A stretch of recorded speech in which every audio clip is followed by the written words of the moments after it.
Dear students, आज हमारी second year की क्लास है और उसमें हम जो बात कर रहे हैं फर्स्ट यूनिट ऑर्गेनिक केमिस्ट्री की, जिसमें सबसे पहले आपको एक्सप्लेन किया था मैंने ट्राईहाइड्रिक अल्कोहल्स, अनसैचुरेटेड अल्कोहल्स और इपॉक्साइड्स के बारे में। आज हम बात करेंगे फिनॉल के बारे में। लोअर क्लासेस में भी आप पढ़ चुके हो फिनॉल क्या है, हम डेफिनेशन क्या देते हैं, किस तरीके का इसका प्रेजेंटेशन है। और बहुत अब चूँकि आपकी हायर क्लास है उसमें भी बेसिक चीज़ चलेगी, लेकिन कुछ नेम रिएक्शंस और कुछ स्पेशल कैरेक्टरिस्टिक्स हम इसमें पढ़ेंगे। तो स्टार्ट करते हैं हम फिनॉल को। Aromatic compounds containing one or more OH groups directly attached with carbon of benzene ring is known as phenol। तो फिनॉल कौन है? एक एरोमेटिक ऐसा कंपाउंड है जिसमें बेंजीन रिंग के साथ में डायरेक्टली OH ग्रुप जुड़ा हुआ होता है और ये OH ग्रुप एक से ज़्यादा भी हो सकते हैं और इस तरह से हम इसको फिनॉल के नाम से जानते हैं।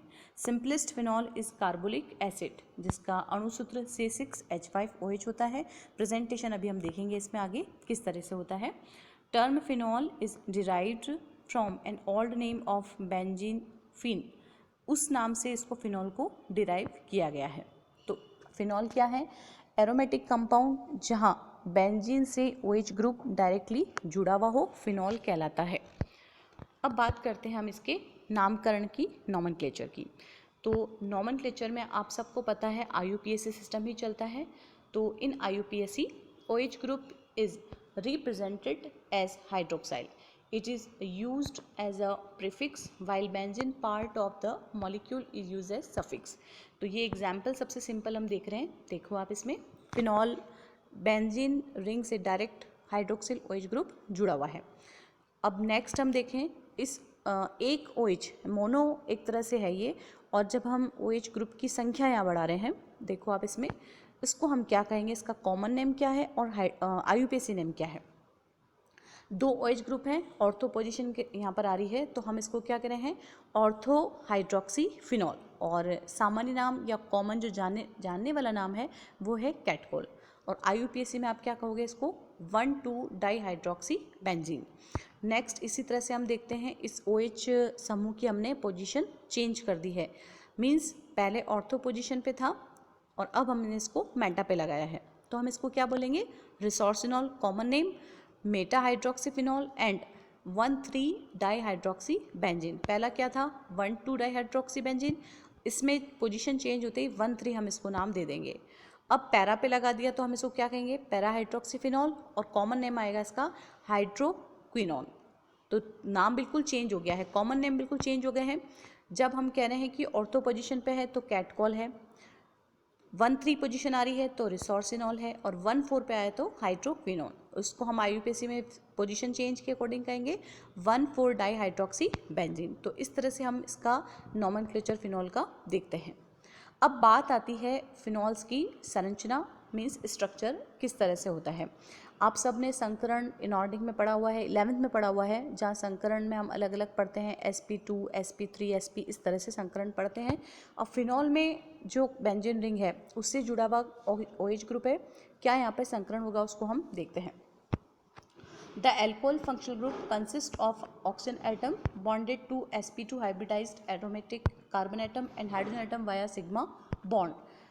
बेंजीन रिंग में जितने भी कार्बन एटम्स प्रेजेंट हैं वो सारे sp2 हाइब्रिडाइज्ड शो करेंगे। और अब कंपेयर अगर हम करें इसे अल्कोहल के साथ में, तो आप देखो इसमें क्या होगा, both carbon oxygen and OH bonds are polar और conjugation exists between an unsaturated electron pair of the oxygen and benzene ring। This result in as compared to alcohol। तो एक तरह से स्ट्रक्चर जो हम फिनॉल की पढ़ रहे हैं, वहाँ सबसे पहले आपको देखना है कि कार्बन कौन सी संकरित अवस्था में है। बॉन्ड लेंथ की बात करेंगे तो in between carbon carbon atom, carbon oxygen atom, ये बॉन्ड लेंथ यहाँ पे हम देखते हैं क्या शो करता है। ये तो बात हुई फिनॉल की स्ट्रक्चर की। अब बात करते हैं हम फिजिकल प्रॉपर्टीज़ ऑफ फिनॉल। क्या भौतिक गुणधर्म है जिसमें इसका रंग, गंध और इसकी सॉल्युबिलिटी आएगी। तो यहाँ पे आप देखो क्या कहना चाह रहा है ये, colourless, crystalline, poisonous solid with phenolic order. तो एक तरह से ये काफ़ी विषैला सॉलिड है जिसकी काफ़ी गंध आपको अच्छे से स्मेल होती है। लैब में भी आप इसको देख चुके हो, प्रैक्टिकल कर चुके हो। तो कलरलेस है, क्रिस्टलाइन है और melting point around 41 degree centigrade, बहुत कम है यहाँ पर, और बॉइलिंग पॉइंट 182 डिग्री सेंटीग्रेड। पानी में जब हम इसको डिज़ोल्व करते हैं वाटर में तो बहुत कम घुलता है ये एक तरह से, और जो सॉल्यूशन मिलता है वो रूम टेम्परेचर पे पिंक कलर का अपने को मिलता है, जबकि completely soluble about 68.5 degree centigrade. जब टेम्परेचर हम इसका इंक्रीज़ कर देंगे रूम टेम्परेचर से बढ़ा करके, तब सॉल्युबिलिटी इसकी बढ़ जाएगी और ये कम्प्लीटली सॉल्यूबल होगा। स्किन पर एक तरह से इसका कॉज क्या रहेगा, इसका cause is blisters on skin used as disinfectant and in washrooms. तो फिनॉल कई बार आप घर में भी देखते हो अपने कि फिनाइल का हम कहते हैं हमने पोछा लगाया, हमने साफ़ किया, तो एक तरह से क्या काम आ रहा है, ये डिसइंफेक्टेंट के रूप में भी काम में आता है। तो ये बात हुई है फिजिकल प्रॉपर्टीज़ ऑफ फिनॉल्स की। नेक्स्ट हम बात करते हैं अम्लीय व्यवहार या अम्लीय गुण की, और इसकी कंपैरिजन, इसकी तुलना हम अल्कोहल के साथ में भी करेंगे। Phenols are more acidic, value देखिए आप इसमें पीके वैल्यू है 10, देन अल्कोहल जिसका वैल्यू दे रखा है 16 से 20 के बीच में। तो अल्कोहल की कंपैरिजन में फिनॉल काफ़ी ज़्यादा अम्लीय व्यवहार प्रदर्शित करते हैं। Phenols are less acidic than carboxylic acid. Carboxylic अम्ल की साथ हम अगर इसको कंपेयर करें तो वहाँ पर ही उसके कंपैरिजन में काफ़ी कम अम्लीय होगा, ये दुर्बल अम्लीय है। जबकि अल्कोहल के साथ अगर कंपेयर कर रहे हैं तो अल्कोहल उतना ज़्यादा अम्लीय व्यवहार प्रदर्शित नहीं करेगा। अब इसकी कंपैरेटिव स्टडी हम देखते हैं फिनॉल की अल्कोहल के साथ में। ऐसा क्यों है कि अल्कोहल दोनों में ही OH समूह है, फिनॉल में भी OH जुड़ा हुआ है और अल्कोहल में भी है, फिर भी फिनॉल कंपैरेटिवली अल्कोहल से ज़्यादा एसिडिक है। यहाँ पे स्ट्रक्चर हम देखेंगे, अनुनादी संरचनाएं फर्स्ट में भी आप देख चुके हो। फिनॉल की स्ट्रक्चर आपको क्लियर दिख रही है यहाँ पर। इस अनुनादी संरचना में फर्स्ट में आप देखो फिनॉल ग्रुप लगा हुआ है, सेकंड में जो बेंजीन रिंग है इसको हमने यहाँ पे रेजोनेटिंग स्ट्रक्चर ड्रॉ किया है। थर्ड स्ट्रक्चर में आप देखें यहाँ पर ऑक्सीजन एटम पर lone pair of electron present है। अब यहाँ पे टेंडेंसी क्या है इसकी, ये lone pair of electron delocalised होगा, मीन्स इस बेंजीन रिंग में नेगेटिव चार्ज क्रिएट होगा। ये इलेक्ट्रॉन पेयर जैसे ही शिफ्ट होता है ऑक्सीजन पे एक पॉजिटिव चार्ज क्रिएट हो रहा है और बेंजीन रिंग अब नेगेटिवली चार्ज हो जाएगी। थर्ड नंबर की ये स्ट्रक्चर आपको दिख रही होगी। नेक्स्ट फोर्थ में हम इसी तरह से इसको डीलोकलाइज्ड कर रहे हैं और फाइनली ये फोर्थ में भी आपको दिख रहा है। तो ये जो अनुनादी संरचना बनी है फिनॉल की, जहाँ पर ऑक्सीजन OH ग्रुप का जो ऑक्सीजन एटम है वो इलेक्ट्रॉन पेयर डोनेट कर रहा है, उसकी वजह से इस ऑक्सीजन पर पॉजिटिव चार्ज आता है। अब इन सब के पीछे इस अम्लीय व्यवहार का क्या हमको समझाने का उद्देश्य है, अनुनादी संरचना जो हमने एक्सप्लेन करी है उसकी वजह ये है, इन रेजोनेटिंग स्ट्रक्चर में हमें क्या दिख रहा है कि ऑक्सीजन अभी पॉजिटिवली चार्ज्ड है, मीन्स इसमें एक धनावेश क्रिएट हो गया है। अब कोशिश क्या करेगा ऑक्सीजन परमाणु, हमेशा अपना ऑक्टेट यानी अष्टक पूर्ण करने की कोशिश करेगा। कहाँ से करेगा, जो हाइड्रोजन इस ऑक्सीजन से जुड़ा हुआ है। अब ऑक्सीजन और हाइड्रोजन के बीच जो सिग्मा बंध है या सहसंयोजक बंध बना हुआ है उसके इलेक्ट्रॉन को अपनी तरफ अट्रैक्ट करेगा, क्योंकि इस पर पॉजिटिव चार्ज है, उसको हटाने की कोशिश करेगा स्टेबिलिटी लाने के लिए। तो इजी गोइंग हाइड्रोजन आयन यहाँ से रिलीज होगा H+ के रूप में, और तब हम कह रहे हैं कि ये इस एरोमेटिक स्ट्रक्चर की, हम कह रहे हैं रेजोनेटिंग स्ट्रक्चर के कारण फिनॉल एक काफ़ी अच्छा अम्लीय व्यवहार प्रदर्शित करता है एज कंपेरेटिव अल्कोहल। ये देखिए आप इसमें स्ट्रक्चर में, due to resonance oxygen atom acquire a positive charge and hence attracts electron pair of OH bond leading to the release of hydrogen ion। तो इसी वजह से हम कह रहे हैं यहाँ पर कि फिनॉल की प्रकृति अम्लीय अल्कोहल की तुलना में अधिक होगी। Carbon atom of COH group of phenol जो sp2 संकरित अवस्था में है, it is more electrophilic than carbon atom in alcohol. Alcohol में जो कार्बन है जिससे OH समूह जुड़ा हुआ है वो sp3 संकरित अवस्था में पाया जाता है। इन phenol a greater inductive effect facilitate release of proton, दस phenols are more acidic than alcohol because resonance is impossible in alcohols।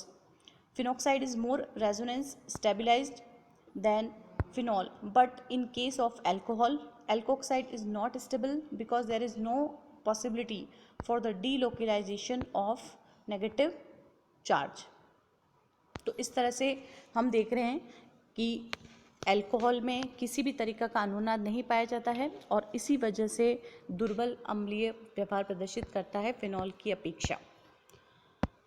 अब बात करते हैं ऐसे प्रतिस्थापी समूह की, अगर फिनॉल के साथ जुड़े हुए हैं, चाहे वो NO2 ग्रुप हो, एल्काइल ग्रुप हो, क्लोरो ग्रुप हो, कोई भी ग्रुप जुड़ा हुआ हो, ऐसे अगर सब्स्टिट्यूएंट अगर प्रेजेंट हो जाएंगे, चाहे वो ऑर्थो मेटा पैरा किसी पोजीशन पे हो, तो फिनॉल की एसिडिक कैरेक्टर या एसिडिक स्ट्रेंथ पे क्या प्रभाव पड़ता है। तो यहाँ सबसे पहले हम बात करेंगे कैटेगरी की।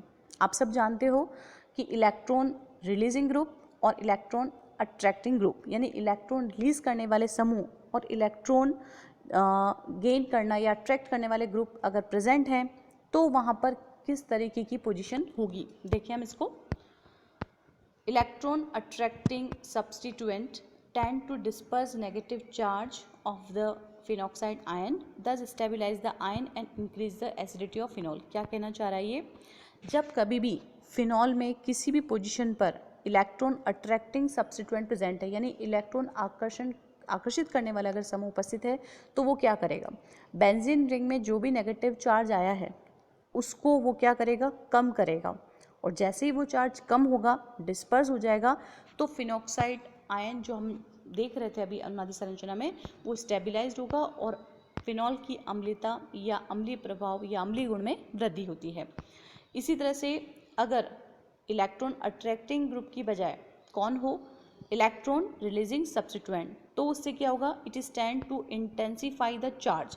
जितना ज़्यादा इलेक्ट्रॉन देने वाला समूह प्रेजेंट है तो वहाँ पर इलेक्ट्रॉन घनत्व और ज़्यादा बढ़ जाएगा और इसके कारण जो हमारी बेंजीन रिंग है, जो आयन है हमारा, वो डिस्टेबलाइज होगा और इस वजह से diminish the resonance and decrease the acidity. तो एक तरह से क्या कंक्लूजन यहाँ पर आया है, जब कभी भी फिनॉल में अगर इलेक्ट्रॉन आकर्षी समूह लगा हुआ है, ऐसी स्थिति में हमेशा फिनॉल की अम्लता के मान में या अम्लीय गुण के मान में वृद्धि होती है, बढ़ता है। जबकि इलेक्ट्रॉन डोनेटिंग अगर ग्रुप लगा हुआ है, जैसे हम बात करें एल्काइल ग्रुप अगर लग जाए, यहाँ पर NH2 ग्रुप अगर लग जाए, उस स्थिति में फिनॉल की अम्लीय प्रभाव या अम्लीय गुण का मान जो है वो कम हो जाता है। अब ये तो बात हुई फिनॉल्स की डेफिनेशन, नॉमेनक्लेचर और इसका अम्लीय गुण संरचना भी हमने देखी। अब बात करते हैं हम इसको बनाने की विधियाँ, प्रिपरेशन, हम कैसे इसको बना सकते हैं। कई सारे मेथड हैं। आज अभी इसमें जो फर्स्ट मेथड है वो क्या है, reaction of sodium salt of benzene sulphonic acid with NaOH। Sodium benzene sulphonate को जब हम 10% सोडियम हाइड्रोक्साइड के साथ फ्यूज़ करते हैं अबाउट 300 डिग्री सेंटीग्रेड टेम्परेचर पे, तो ये बनेगा सोडियम फिनॉक्साइड, और जब HCl के साथ इसको ट्रीट करते हैं तो फिनॉल हमें मिलता है। तो इस तरह से बहुत सिंपल रिएक्शन है।